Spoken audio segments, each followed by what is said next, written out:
Welcome back, everyone, and thank you so much for coming to the Incident Response Forum Masterclass. Thanks for attending the sessions that you've been able to attend so far, and thanks for being here with this one, which is absolutely an historic event.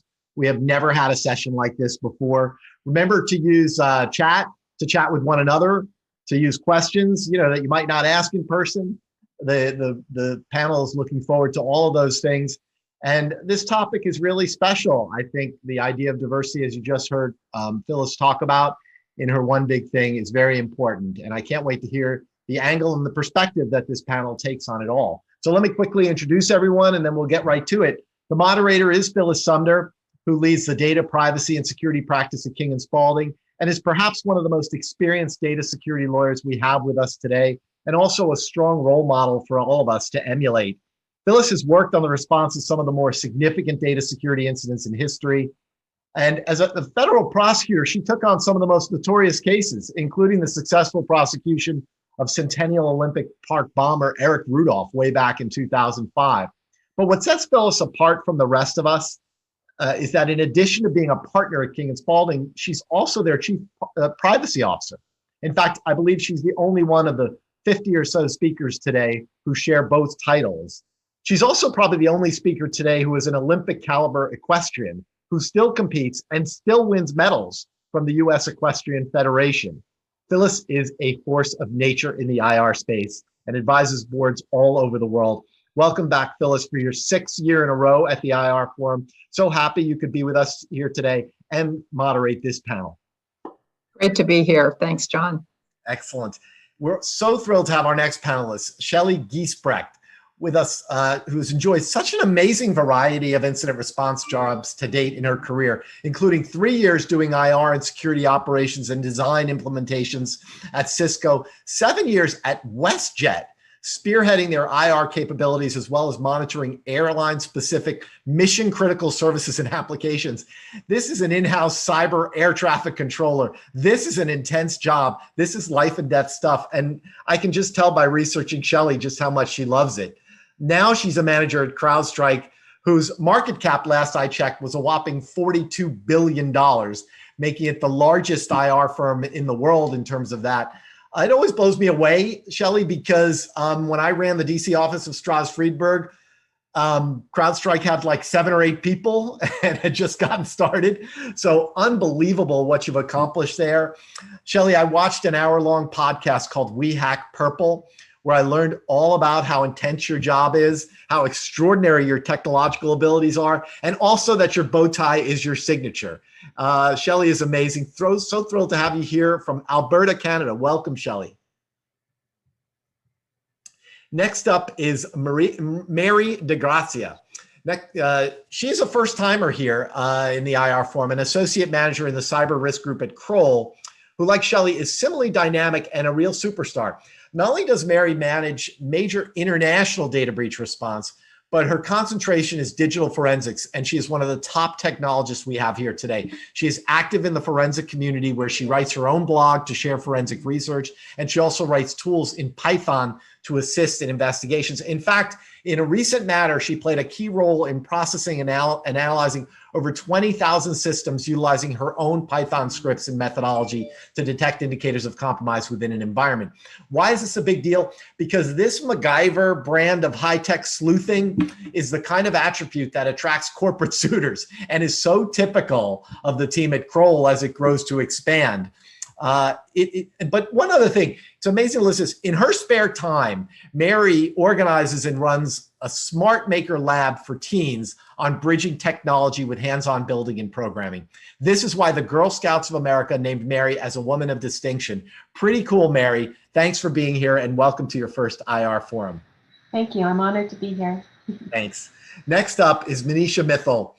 The FTC has become a top federal regulator in the area of cyber and has managed to do that on a shoestring budget for many reasons. But chief among them is our next speaker, who has worked at the FTC for 22 years. Look up the definition of public servant in the dictionary and you should find her photo. Maneesha Mithal has supervised FTC investigations and resulted in consent orders, including against companies like Google, Facebook, Twitter, LifeLock, Equifax.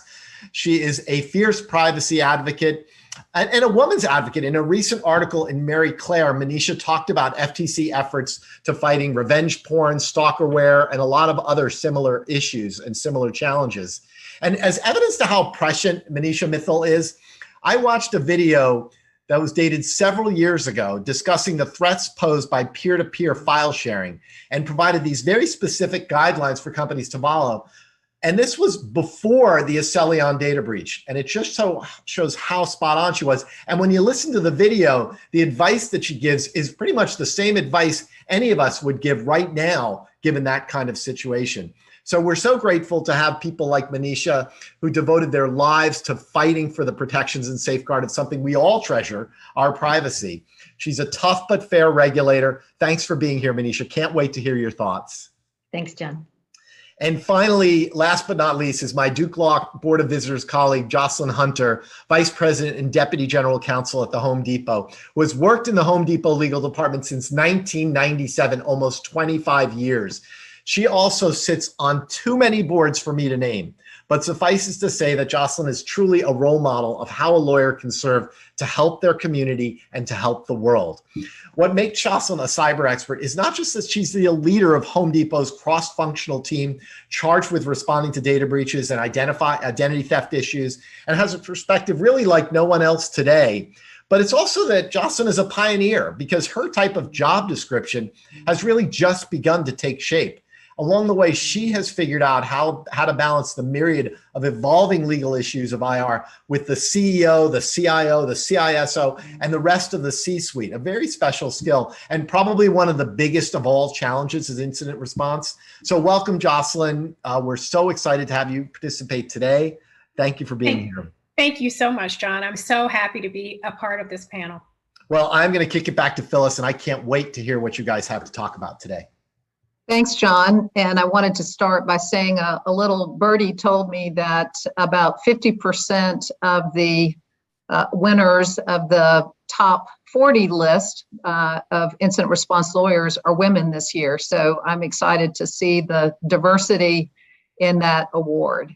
So let's jump into this great panel. And I want to start by setting the stage with just a couple of statistics, and then we'll chat around the current landscape in terms of diversity and women in incident response.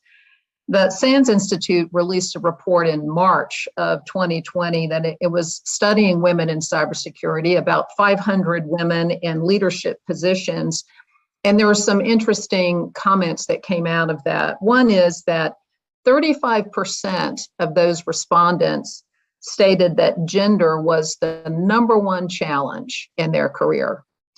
25% said that they'd never been mentored in their careers, and only 7% had been mentored by another woman.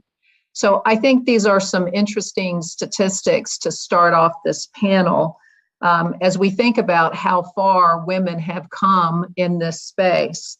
Another interesting report, and this was the ISC2 report on women in cybersecurity. This report was a little earlier. It was in April of 2019, but that reported that women only represented 24% of the workforce in incident response. Now, I think that percentage has increased over the last couple of years, but it's still a pretty sharp contrast in terms of the percentage of women, particularly compared to privacy, for example, where you tend to see a little higher percentage of women. So I want to start, Maneesha, with you and just ask you, what can organizations do to ensure that women have the opportunity to enter this field of incident response and advance within incident response? Sure. Thank you for that introduction, Phyllis, and it's my pleasure to be part of such an amazing panel. So I want to focus on both parts of your question, the entry and the advancement. So on the entry side, of course, recruitment is a huge part of what we need to do to increase diversity in the cybersecurity and incident response fields. And I'll just share an anecdote of my own. I think nowadays, these are careers that people start with out of college, out of law school, out of grad school. But when I was coming through as a lawyer, privacy really wasn't a field. Cybersecurity wasn't a legal field in the mid-90s when I graduated from law school. And so I was first presented with the opportunity to have a privacy and cybersecurity job, I would say around 2008. And I basically had a choice at the FTC of where I wanted my career to go. And at the time, my boss said, well, which area that the FTC works in are you interested in? And I said, well, I'm interested in security, but I'm not a techie. And the first piece of advice she gave me was don't say no to yourself. If you're interested in a field, learn it, defer to others who are, and learn from others who have been through this space, and you'll pick it up. And that's how I got into the privacy and data security field. And I'll never forget that piece of advice. And as I mentor others, I give that same piece of advice. Don't say no to yourself, and pursue these opportunities, and don't feel that you're underqualified for them. So I think that's on the entry side. I think we need to encourage more people to go beyond their comfort zone and to really try this as a profession. I think on the advancement piece, I think there's also, again, it all boils down to mentoring in my mind. And I have another, example of that where, again, I think it was my first meeting where I had a bunch of technologists and cybersecurity experts. And I will say that I was probably a little bit intimidated to ask questions. And I said, okay, I'm going to research this later and get up to speed later. And I had a female mentor who said to me, I saw her at the meeting, and the way she operated was she asked a lot of questions. And she, and at first I thought, wow, those are the same questions I had, but I wasn't asking because I thought they were too dumb. And so I think that really encouraging people to ask questions in the moment. And I think that really the heart of these stories is mentoring. And I think those of us who have come through the ranks and had mentors, as I was lucky enough to have, I know not everybody is, but I was lucky enough to have these mentors and to provide that same mentorship and paying it forward is what I'd like to do to further entry and advancement of women in the cybersecurity field. Great comments. Mary, I want to turn to you for a minute, and I also want to pose a question that came in from folks who are participating, and that is, can you recommend programs or training that women in this area should think about so that they can use that as a way to kind of bridge the gap between the technical aspect of cybersecurity and the legal aspect? I'm not an attorney, so I can't really answer bridging the gap between incident response and legal, but I can definitely answer kind of the first part of that question as far as different programs out there. And what's interesting is, a lot of times as you're looking to get into a field, money's an issue too, right? There are a lot of free resources that are out there that you can kind of, within the realm of cybersecurity, there are so many different areas that you can go into. I do forensics. There's also pen testing. So there's a lot, especially now that things have transitioned into this work from home COVID era. So many free conferences are now available that are opened up that you can attend that just may not have been possible before. Before, it might have been difficult to convince my company maybe to send me out to learn about pen testing because you have the travel involved, everything behind it. But now that everything is going to online, there's all these opportunities out there to attend conferences. So for instance, this year, the SANS conference is free. That's for digital forensics and incident response, and it's online. So you can attend this great conference right from home, learn about all these different areas, and kind of start bridging those gaps and doing things that you may not normally do just because it wasn't possible in the way that it is today. So if, I was interested in the legal realm, I know this conference is something that is now, open up everywhere. So I think now just, taking a look at the resources that are out there, attending conferences, getting a sense of where your interests are and how you can start to augment and grow those skills based off of that would be one direction to go. Thanks, Mary. And it absolutely is important for lawyers in this space to dip their toes in the technical aspects of it. And attending some of the conferences and trainings that you talked about is a great way, because if you're shoulder to shoulder in a security incident with the folks doing the forensic review, you really want to understand what they're talking about in order to provide legal advice to the organization. Shelley, let me turn to you and ask you if you have thoughts. Yes. Sure. I was just going to interrupt and say I had a thought about that, and I would Absolutely, just wanted to Jocelyn, add jump in. that as a lawyer, and coming to it a little later in my career, I would say one of the things I wanted to echo what Maneesha said. You've got to ask questions. You want to make sure that you attend and use the resources that are out there from the perspective of any sort of conferences, but also when you're actually doing the work, you cannot stifle yourself. You have to give yourself permission to ask the questions so you can thoroughly learn the area so you can understand it and give the legal advice. So I would say both things. Yeah, that's a great point, because as folks know, when you're trying to run a privileged investigation that involves forensics, it needs to be directed by the lawyers. And in order for lawyers to direct it, they have to understand it. And one way to understand it is to ask those questions. So Shelley, let me turn to you now, and maybe you can provide some comments on tools that women and others, of course, can use in order to break into incident response. What are your thoughts? Yeah, absolutely. I think we all agree that in general, in a security and a career, whether it be on the technical or the legal side, critical thinking is a huge piece of that. But I think for incident response, puzzle solving has really been a big piece. Essentially, what we do is we solve puzzles for our customers and for our clients. How did something happen? How can we stop it from happening again? That sort of thing. So I think that's a huge piece. And myself, I come from originally a help desk background. That was my first job in IT. And that really taught me over the phone to not just hear what people were saying, but actually understand and sometimes puzzle out the things that they thought that they were saying, but weren't, because a lot of our cases start on the phone. And now in the time of this pandemic, all of our cases are dealt with on the phone. So that critical piece of being able to listen and actually puzzle solve and hear what people are saying. But I think another one is really a huge amount of empathy and patience. And that sounds kind of maybe trite a little bit, but the truth is that we meet our customers on the worst day of their business lives. We deal with panic, with anger, with frustration. Sometimes that comes at us, whether it's deserving or not.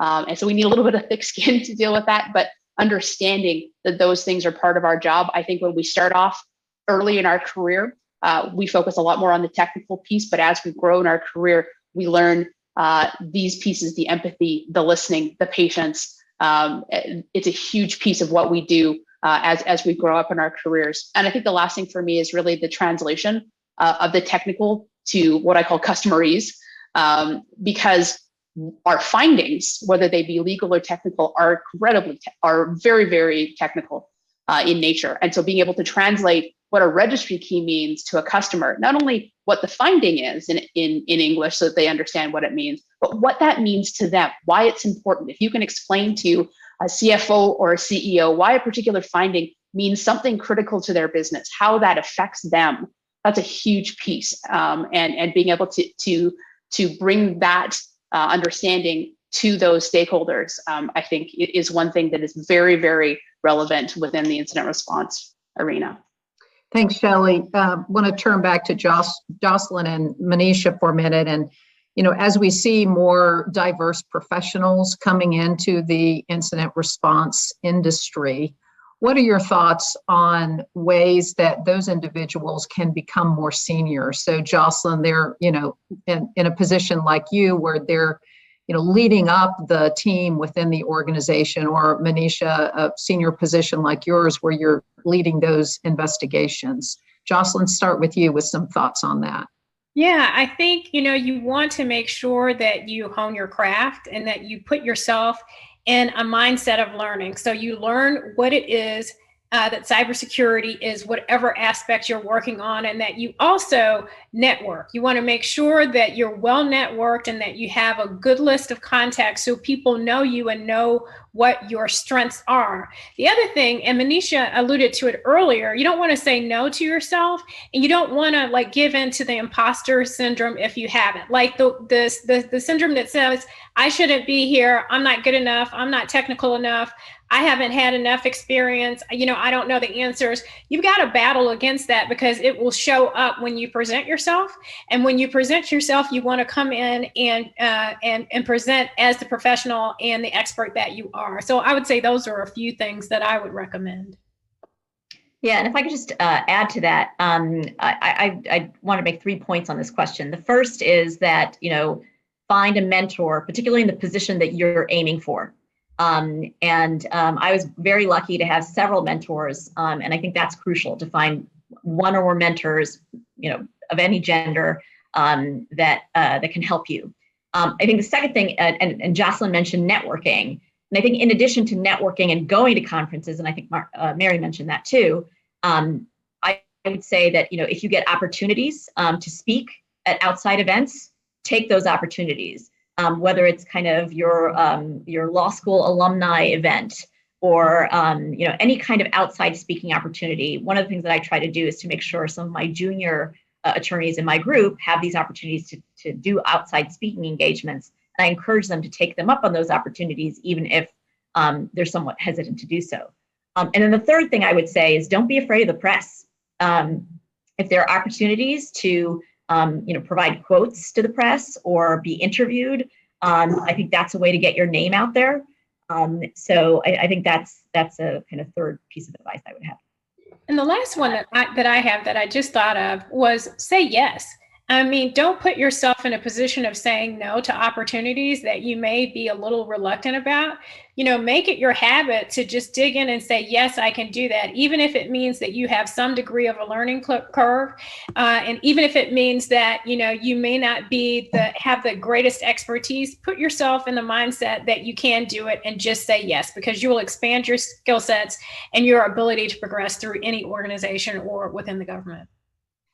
So thank you both for that. We've got some great questions coming in about mentoring. So, and Maneesha, you mentioned that, and I'll have to say that I had a fantastic mentor as a young lawyer who, African-American male, who really shaped the direction of my career. So I want to turn and let's, Shelley, start with you and give your thoughts around how we can do a better job of mentoring. And two questions that came in. One is a question, is a sponsorship better than a mentor, is one of the questions that came in. Another is, how can men, help mentor women? So give us your thoughts on that. So I'll maybe start with the sponsorship. I think mentoring and sponsorship are both sort of, it's dual sides of the coin, right? And I've been lucky to get to a point in my career, but able to do a little bit of both, which is amazing.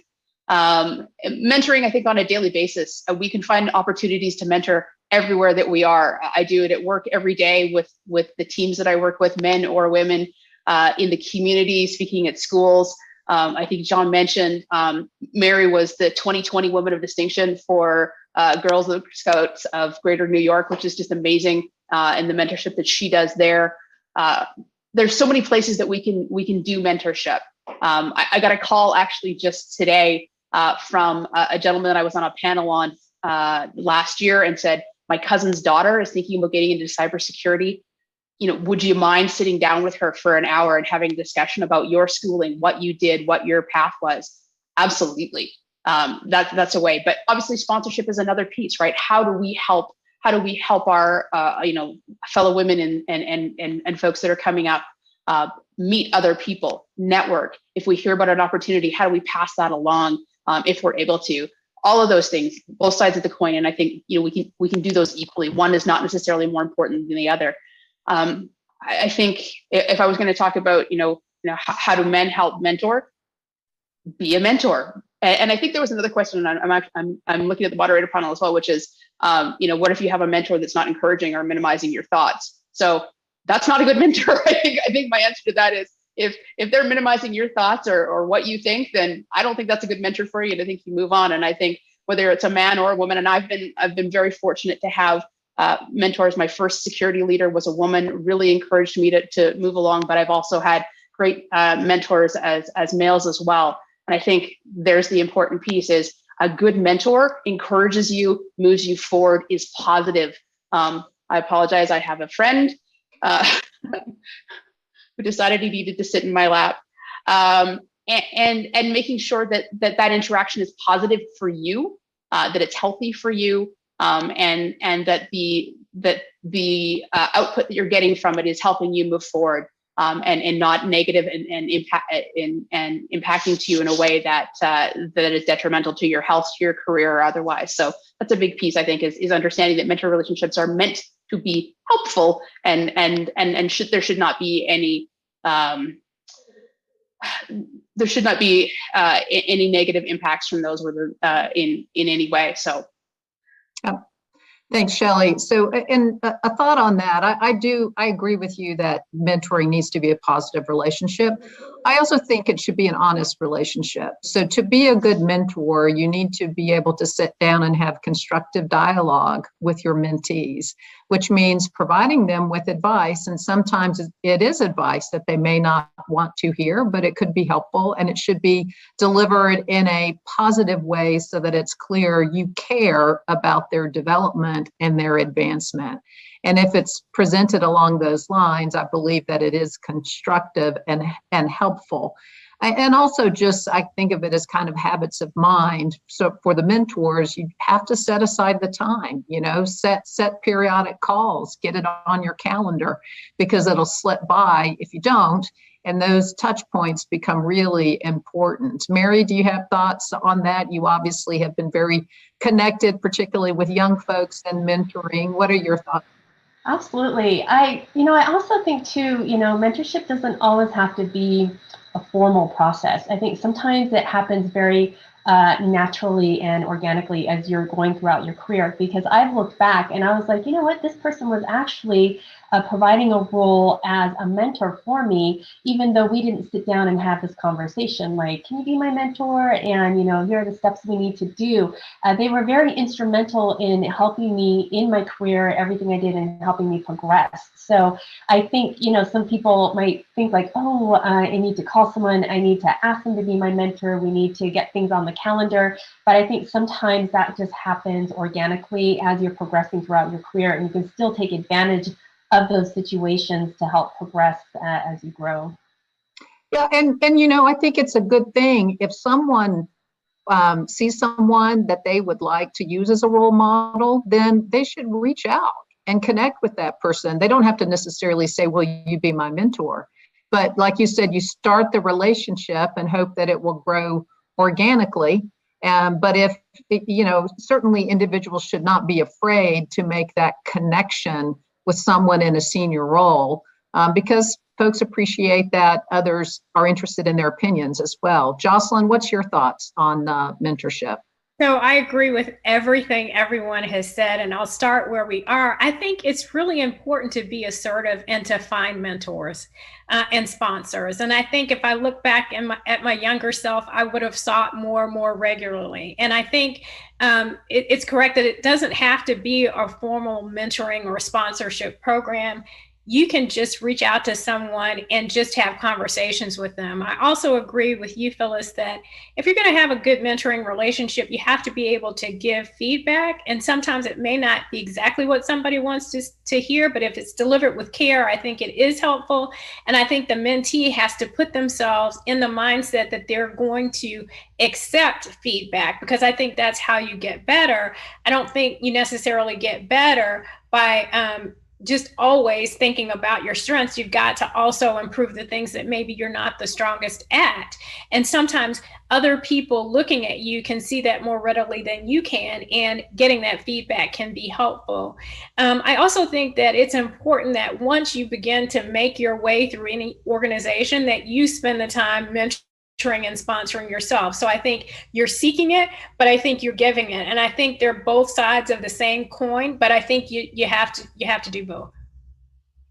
Yeah, and along those lines, I think it's important for senior women to look to those who are, kind of in the middle part of their career and help them become mentors. Yeah. Ask them to reach out to a more junior colleague, put them in that position and encourage that kind of touch point, so that we're not only mentoring, but we are developing new mentors who will follow in our shoes. Let's turn to a different topic, although mentoring is such a fantastic topic and an important one. But let's talk about why it's important to have diverse incident response teams, and what we can do to make sure that, you know, when organizations are gathering groups in order to be responsive, how do we ensure that those groups reflect a more diverse population? So, and think of it this way, as we consider some of the large incidents that have occurred, it impacts a very diverse group of individuals and businesses. And we have a diverse group of regulators who are going to be asking questions. So let's, Maneesha, start with you, please, and give us your thoughts on why you think that is important in this industry. Sure. So I think, just based on my experience, I think the diversity of viewpoints leads to a broader perspective on you know, whether it's bringing cases or, you know, again, in my role, because we choose which cases to bring, we choose which enforcement actions, we choose how to develop the law. We also educate consumers and businesses. So I think in each of those areas, I think it's important to have a diverse team. So just as an example, I think for a long time, the FTC was focusing cybersecurity cases on financial harms to consumers. And at one point, I remember I had a young woman in my office say, hey, you know, there's a lot of stories about hacks of video cameras and things that could be used to spy on people or to, you know, engage in stalking or harassment. And we should take a look at these. And so we had several cases that came out of that discussion, alleging that companies hadn't done enough to secure their security cameras. And so I think it was really important to have that perspective and to have a broad group of people opining on the kinds of cases we should be bringing, so to make sure that we are reaching different communities with those cases.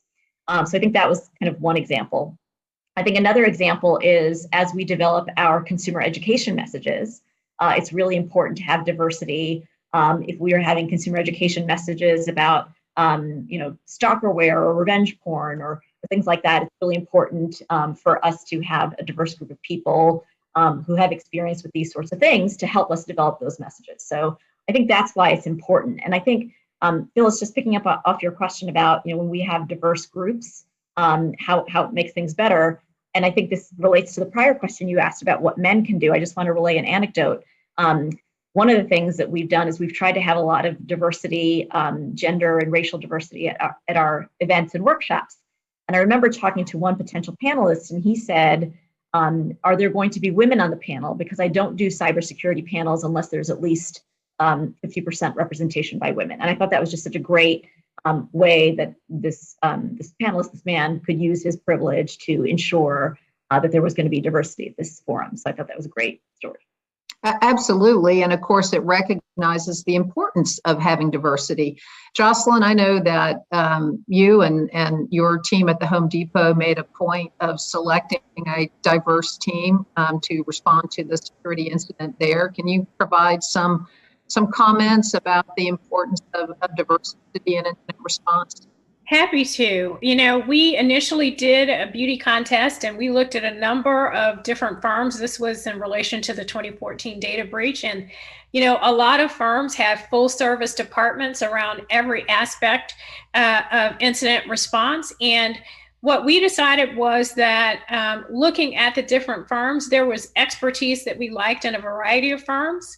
And so we decided to go sort of an untried route, and we used a variety of different firms and the experts in every field from a variety of different firms to help us. What that did was it gave us a better quality, different perspectives, but it also increased the diversity. And then once we looked at the we called it Project Symphony, because everybody, you know, had their own instrument and was playing their own in their own functional area, but we also looked once we had the team to make sure that there was diversity within that team. It was already diverse, but then we made sure it was even more diverse. And I have to say that, you know, from my perspective, from that work, I've always been a firm believer in diversity, but I know from having that incident and all the work that flowed from it, that the quality of the work was enhanced by the people who sat in the room, one of whom was Phyllis. And so she was with us throughout. And I, you know, yield to you to see if you have the same opinion, but I do think that we all learned a lot from each other. And I think that we all learned the need and the necessity and the help from listening to a variety of different perspectives, even from different law firms. Yeah, I felt privileged to be a violinist in that symphony, Jocelyn. You did a great job. And it was it was certainly an incredibly diverse group, and one that where I think many of our colleagues learned from each other. Shelley, I want to turn to you and in particular think about it from an investigative standpoint and your views on why diversity is important in that context. Yeah, absolutely. I think from an investigative perspective, and I'm going to go back to what Maneesha said, is that diversity allows us a greater scope of opinion, of background, of experience, and that brings different viewpoints. When I'm talking about sort of people coming into the industry and whatnot, when we're recruiting, for instance,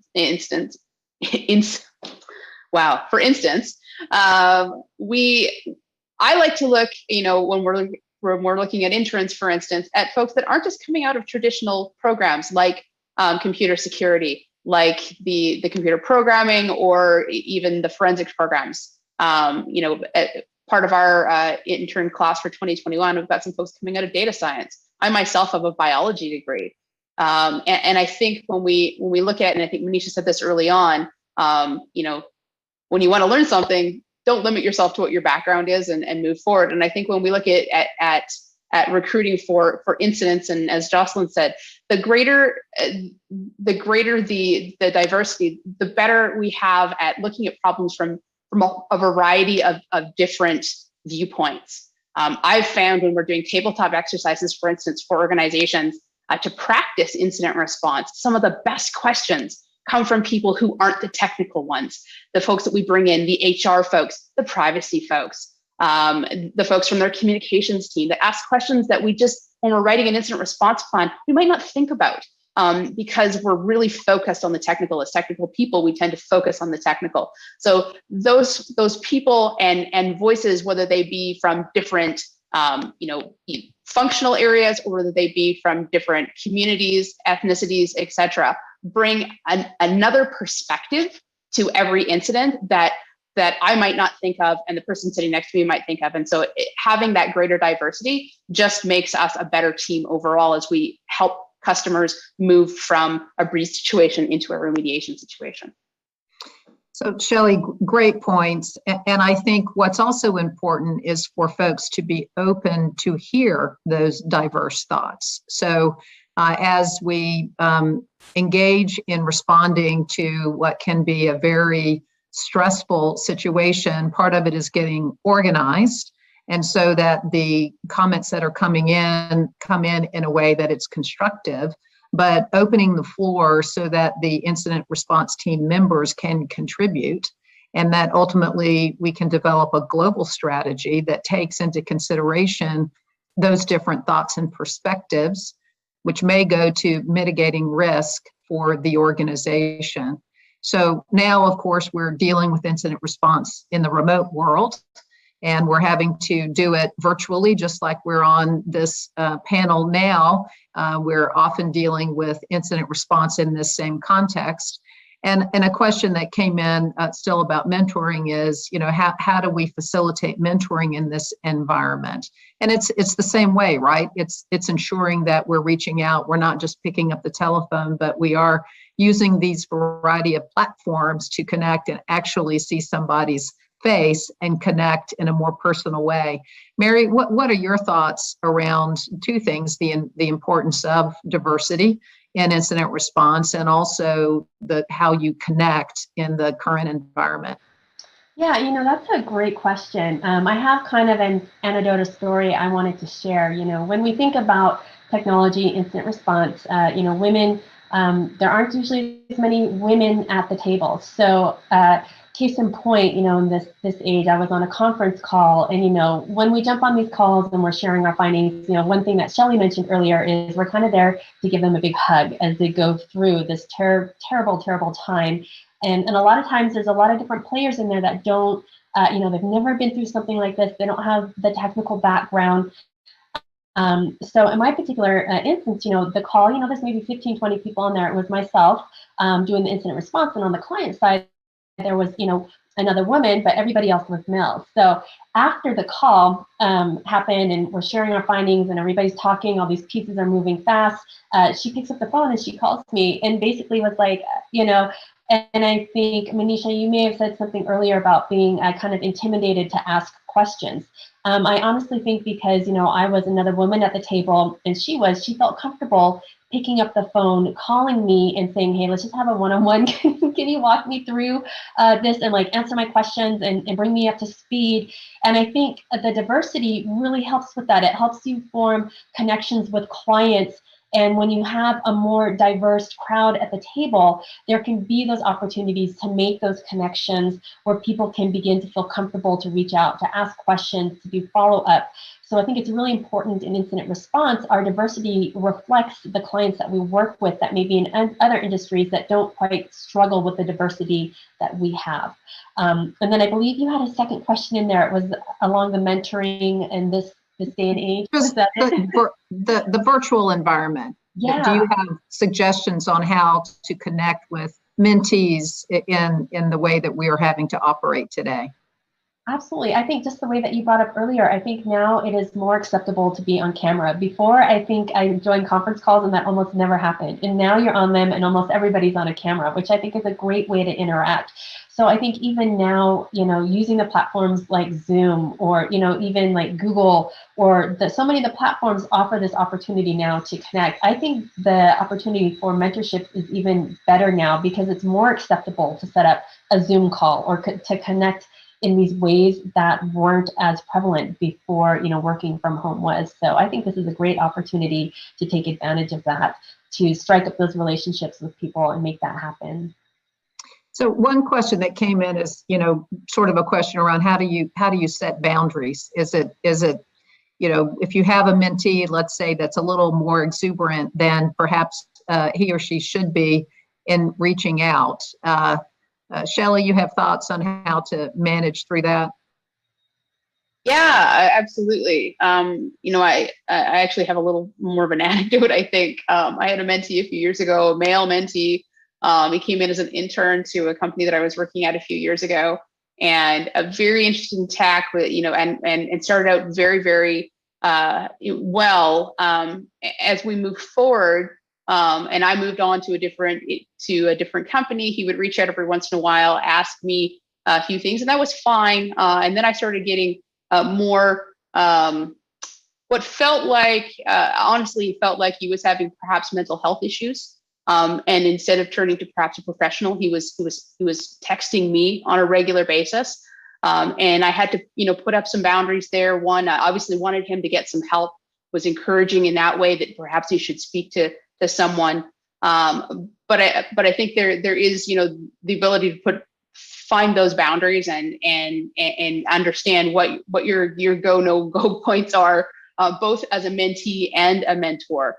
We talked a little earlier about being able to accept criticism, in a healthy way, but also understanding what healthy criticism looks like, and how to give healthy criticism as well. And making sure, and I think this was sort of one of the questions that came in as a male mentor, perhaps of a female mentee, understanding language matters. How we phrase the feedback that we give is very, very important.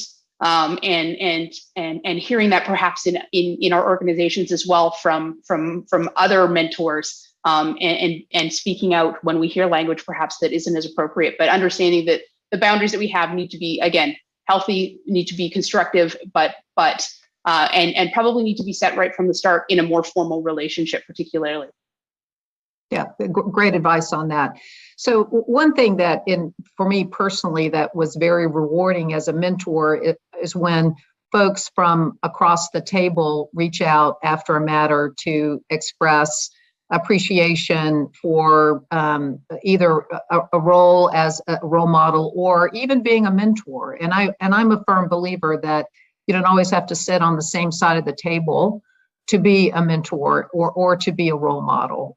For example, and Maneesha, I'm going to turn to you here momentarily, but in a matter in which there were regulators on the other side and a young woman who had young children in the background, and she was embarrassed that they piped up in the middle of a fairly intense conversation. And when I just made a comment to diffuse the moment, she was very appreciative of that. And I think that that's something that you don't have to be on the same side in order to, be supportive of folks who have those things that pop up. Same thing for, when you're in litigation, you can have someone on the other side and you can still be very professional and help them in ways that does not impact your position, but still can provide, some support to an individual. Maneesha, you're obviously oftentimes opposite folks, and I think that you've played that role for many people in terms of being a role model. What are your thoughts around how people can reach across the table in ways that would be appropriate to support diverse professionals? Yeah, I think that every opportunity where you're sitting across the table from somebody who's, say, on the opposite side, I think those are opportunities for mentorship too. Opportunities to display how you respectfully disagree, opportunities to display firmness in your position, but doing it in a respectful way. And, you never know what life brings, because you could be on the opposite side of the table one day, but on the same side of the table another day.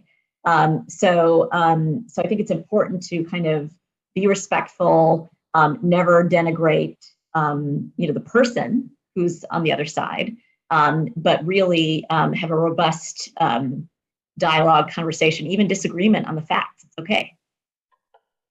Yeah, Jocelyn, I would like to turn to you as, being active on boards and, in senior leadership roles. What are your thoughts to help diverse professionals think about how to make that climb and even, get to leadership within the organization and look for board positions?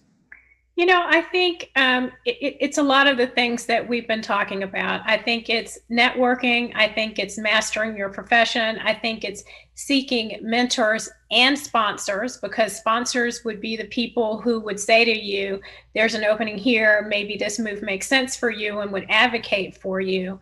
I think it's also about confidence and about making sure that you don't, as we started this panel, say no to yourself, minimize yourself, lack the confidence, and display that lack of confidence. I think all of those things go into sort of moving up the ladder, either within whatever organization that you happen to be in, or whether it is you're trying to get on a board. And then the other thing I would say about a board, though I would say I'm not an expert on public company boards, I would say that you've got to get yourself enough information to understand what boards are looking for with respect to cybersecurity experts, and then understand how your skill sets and your experience fits into what they would be looking for, because it's not the same as what you would be looking for as an incident response team leader, as an outside lawyer, as a regulator, as somebody who works, in an incident response company. It's not the same thing. They will be looking for some of those skill sets, but with